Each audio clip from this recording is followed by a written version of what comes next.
দর্শক, আমেরিকার জাতের ধান পারফেক্ট রাইসের খেতে কিন্তু আমরা চলে এসেছি। ভাই, আপনি এই যে আজব স্টাইলের এইটা এই যে ধান চাষ করছেন, এটা কতদিন আগে শুরু করেছেন এটা? এটা আমি শুরু করছি 2024 সালে বুলাকের সময়। দ্বিতীয় রাউন্ড চলছে আমার এই সেকেন্ড বুলাকে। প্রথমবার হলো ধান, আপনি সে ধান কি খাচ্ছেন বাসায়? না না, আমি সে ধান দিয়ে বীজ তৈরি করছি। আমি বাংলা মানে সর্বপ্রথম 3টা বীজ থেকে এটা উৎপন্ন করা শুরু করছি। এটা আসলে বিক্রি কোথায় করে থাকেন?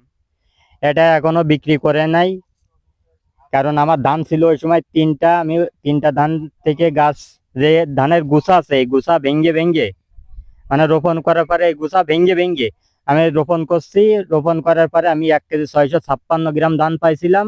ওই 1 কেজি 656 গ্রাম ধান আমি পাতা ফেলার পরে, পাতায় পাতা ফেলার পরে ওই ধানটা আমি রোপণ করছি 20 শতাংশ ভুঁই, অর্থাৎ 10 কাঠা ভুঁইতে। এই 10 কাঠা ভুঁইতে রোপণ করার পরে আমার ডুবে গেছে 5 কাঠা, আর 5 কাঠা ভুঁইতে এই ধানটা আমার আছে।